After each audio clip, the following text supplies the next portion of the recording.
Hey, this is Steve from myothercareer.wordpress.com.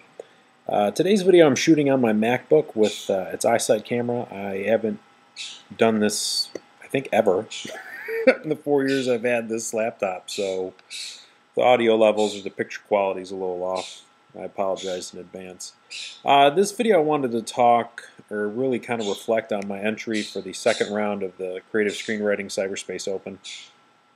I didn't actually expect to make it to the second round. Maybe that's some false modesty in my head or not. I scored pretty well. I scored a 95 in my first round entry, which was the fourth highest score. Now there were people who tied in groups with my score and above me. Only one person scored a 98, which was the top score. There was like 3 or 4 people who scored a 97. 10 or so, or maybe more, a little bit more, that scored a 96, and then there was a group of about 20 people or so that scored a 95 with me, and then it goes on down from there. The top 100 scores and ties make it to the second round. Now, in the first round, we were given a scene, and we had 72 hours to. We were given a scene prompt, and we had 72 hours to write that scene and turn it in.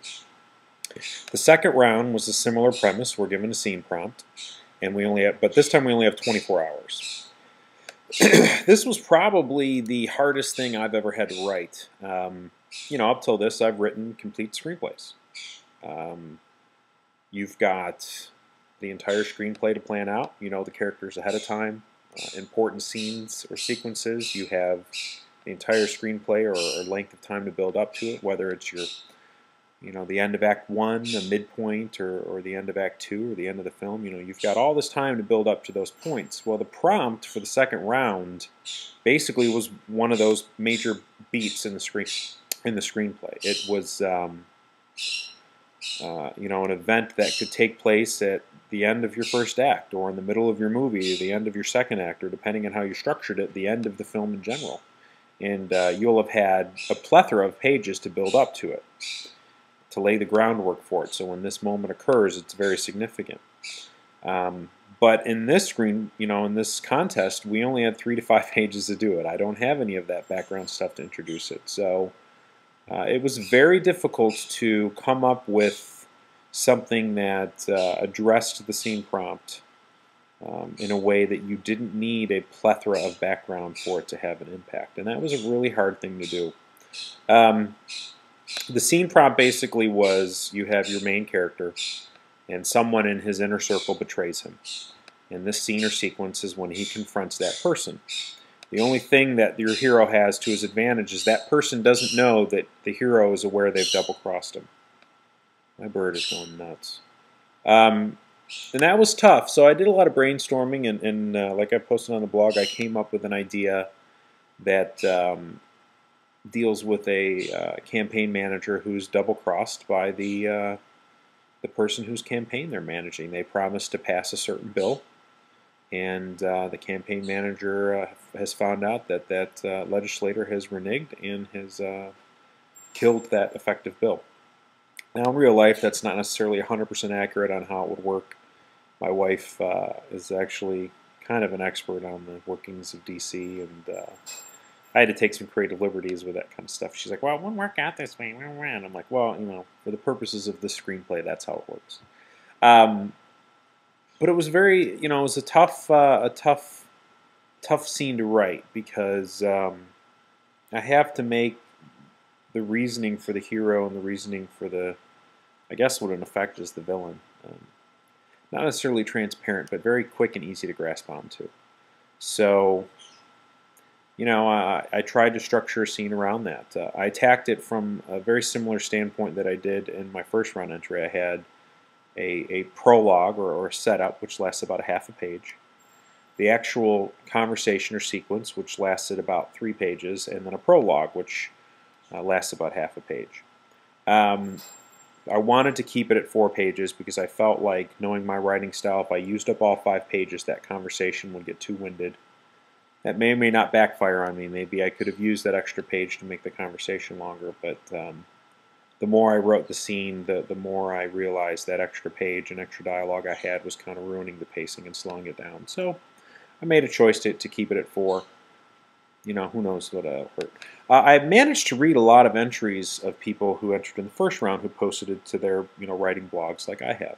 And there were some really good entries that didn't make, that I thought were better than mine, that didn't beat my score. So, you know, some of that makes me feel like I probably got a little lucky with the person who judged my first round entry. And a lot of this is subjective, you know. If the judge gets something they're not real crazy about as far as the genre goes, you know, that may hurt your score.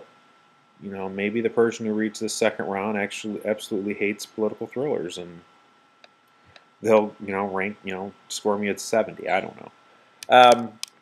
So, you know, it'll be interesting to get the second round feedback. The first round, there was about 1,400 entries, and it took them about a month.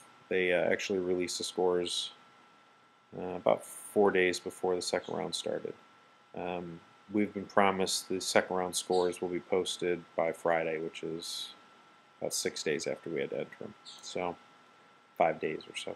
So I'll know by Friday if I made the finals. I don't expect to. The odds are just not in my favor. I didn't expect to make the second round, but you know, you're dealing with an even more limited scope and a higher level of competition this time around, and I think it'll be really tough to make the finals. So, but I gave it my best, and I wrote on deadline. And really, in contests like this, that's all you can do. It was a lot of fun.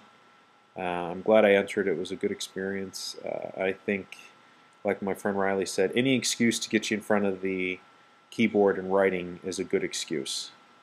So if it takes doing a contest like this to do some writing, then do contests like this. You know, I think this type of variety, just forcing you to write under these types of circumstances, only makes you a stronger writer.